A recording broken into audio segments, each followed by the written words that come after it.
We are recording. Welcome, Jill Branson, to Zoomathon. And you can introduce yourself and thank you for presenting. I did. Thank you, Dr. Victoria. I'm so excited. This is a great opportunity, I think, for all of us to share and help others right now during this crisis. And I have now joined the John Maxwell team. So I'm a coach, a trainer, and a speaker. And this is my forte. I'm really excited about it.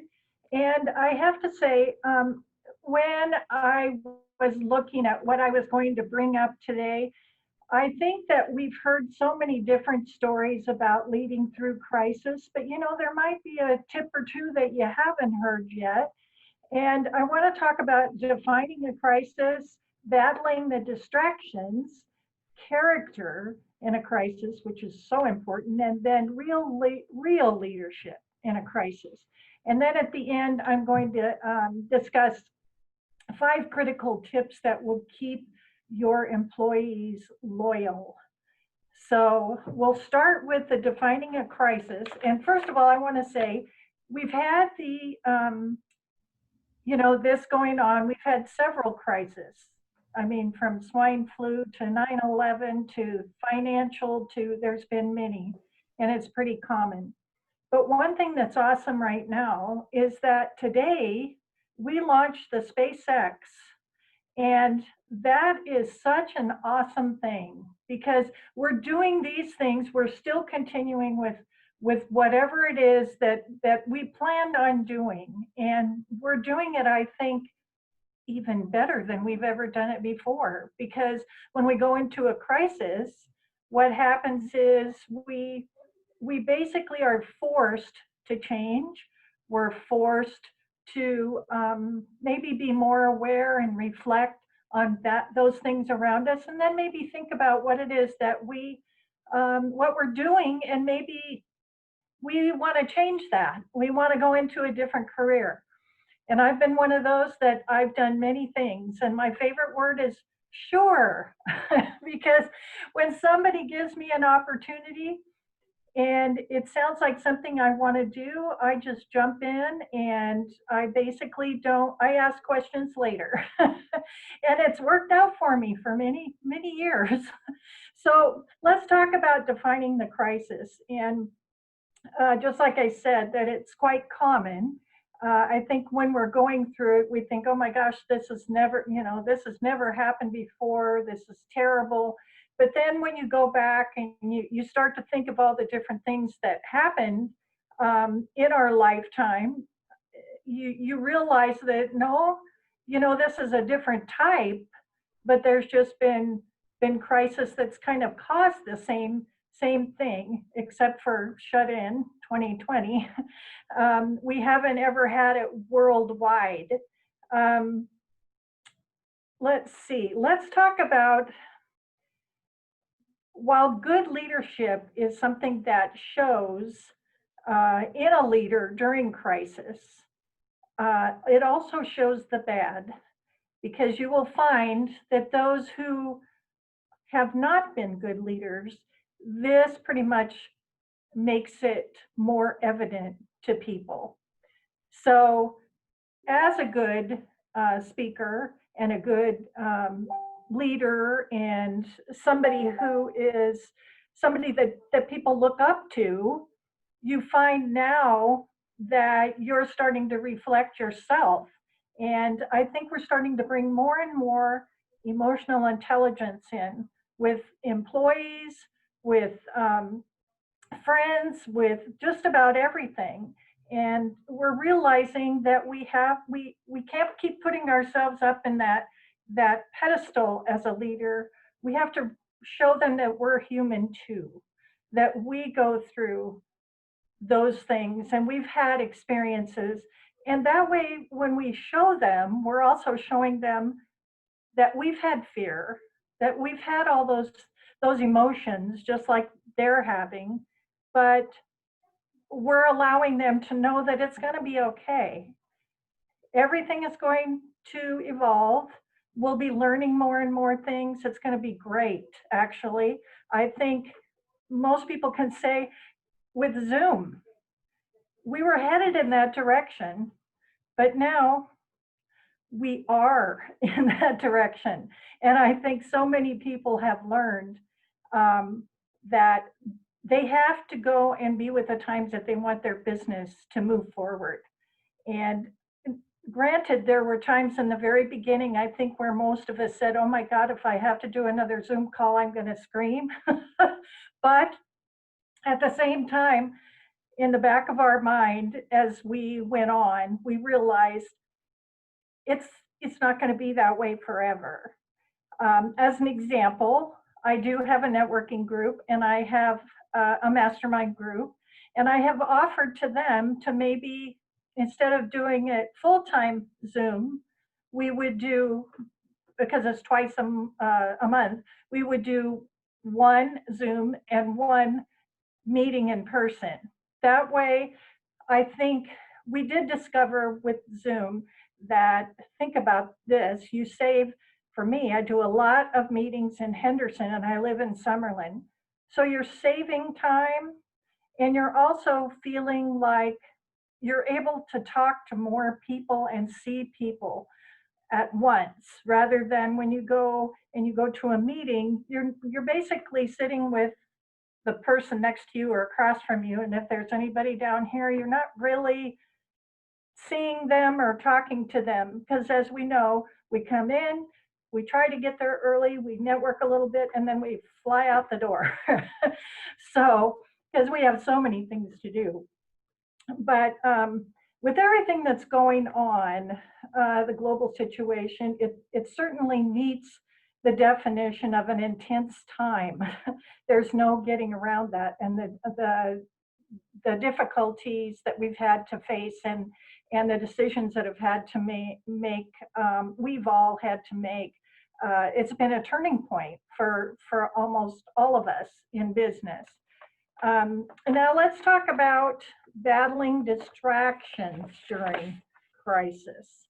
So as we know, in the beginning, we were all watching the news, and every time an alert came on, or we're going, okay, the president's talking with the up to date once a day, our governor, we all just kind of jumped and dropped whatever and lost our train of thought, because we wanted to make sure that we had all that up to the minute news. Well, pretty soon it got to be where that's not good because we ended up being distracted so much that we were letting things come in and we would get off task and we wouldn't get things done. I think that one of the biggest things is that our mind starts wandering. We start having negative thoughts, and we're uncertain. We have anxiety. And when we have that, we're also showing that to our employees or whoever it is that we are leading at the time. So in order to keep away from that distraction, maybe just make an agenda that says, I'm only going to watch the news for 15 minutes today, or I'm going to make an effort to reach out to my employees and just to see how they're doing, to keep you away from the TV and you away from the news or the newspaper, which I'm one of those. And my husband, we still read a paper, which is kind of nice. So just to reach out to your employees, it's so important, I think, right now, to let them know that you really do care how they're doing. And a lot of times, because you are the leader, they feel uncomfortable about sharing things. But if you begin doing that right now and you start doing it as a regular basis, it will bring loyalty. And I'm going to talk about that later. They want to know that you really care about how they feel, that they're not just a number, they're somebody that is very important to their business. In our uncertain anxiety, as you know, it shows. they can tell that we're worried about our business, we might be worried about finances, um, and the pressure of having to tell people you have to let them go is such a horrible feeling, especially when you know maybe how, how financially difficult that's going to be for them. Okay, now let's talk about character in crisis. As far as character goes, I would say that you can pretty much spot the, the leadership that really genuinely wants to help you and give you information and put you at ease. So with what Zoom, and we know that, from the waist up, and you can see I'm talking with my hands, you can tell my body language. You could tell that when I'm speaking, just by smiling or by actually looking at the person, you are feeling concern for whoever that is. Now, eventually, I know that it's a big joke. Most of us, you don't comb the back of your hair. The bottom half is wearing shorts, and, but you are dressed properly from the waist up, and we still have to be that way in our meetings, unless it's brought to our attention that we're having a Zoom that's just going to be relaxed. But one of the things that I found, and this is just another helpful little tip on the side, is when you do have a Zoom meeting, have something different. Have everybody wear red. Have everybody wear a hat. Have just something that is really unique. Have them talk about something that none of us knew about. Anything to change it up and make us a little bit more on the humorous side rather than strictly business. And maybe share a little bit, have everybody share just a little bit about how they're feeling right now and what they've done with their business to move it forward and how they kept in momentum. Let's see, I've got one more thing, and that's the real leadership.